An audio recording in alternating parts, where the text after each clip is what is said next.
یہ صدائے حریت جموں کشمیر ہے۔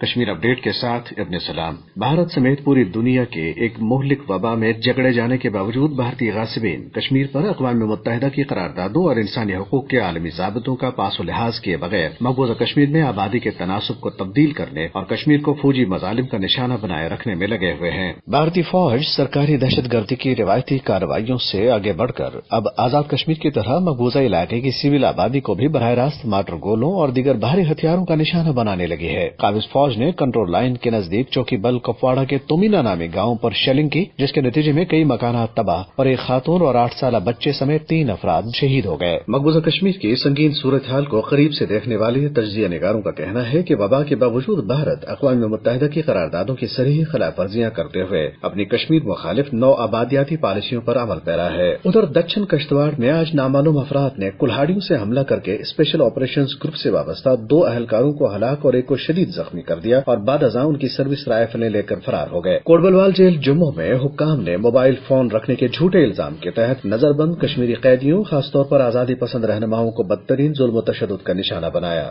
اردن کی بین الاقوامی اسلامی غیر سرکاری تنظیم اسلامک اسٹریٹجک اسٹڈیز سینٹر کی جانب سے سال 2020 کے لیے دنیا کے 500 بااثر مسلم شخصیات کی فہرست جاری کر دی گئی ہے۔ فہرست میں مسلسل چھٹے سال بھی میروائز عمر فاروق کا نام شامل کیا گیا۔ اپ ڈیٹ ختم ہوا۔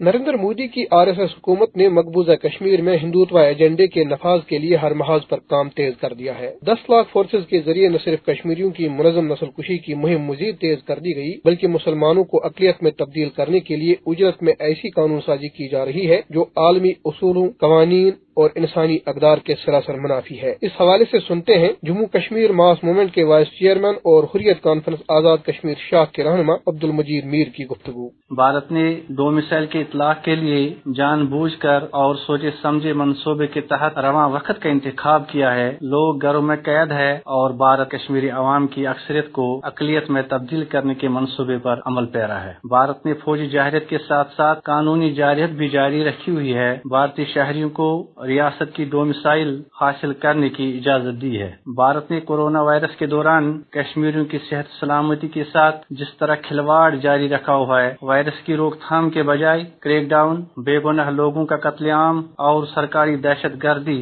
کی طرف توجہ مرکوز کر رکھی ہے۔ کشمیری عوام کے حوصلے بلند ہے۔ حق و باطل کے اس مورچے میں جیت انشاءاللہ کشمیری عوام کی ہوگی۔ بھارت مقبوضہ کشمیر میں جس ڈٹائی اور بے شرمی کے ساتھ انسانیت کو تاراج کر رہا ہے، اس پر خود بھارت کے انصاف پسند اور باضمیر حلقے بھی شرمندہ ہیں۔ ان حالات میں اقوام عالم کی ذمہ داری ہے کہ وہ ہندوتوا جنونیت اور پاگل پن سے کشمیریوں کو بچانے کے لیے ظالم بھارت کا ہاتھ روکے۔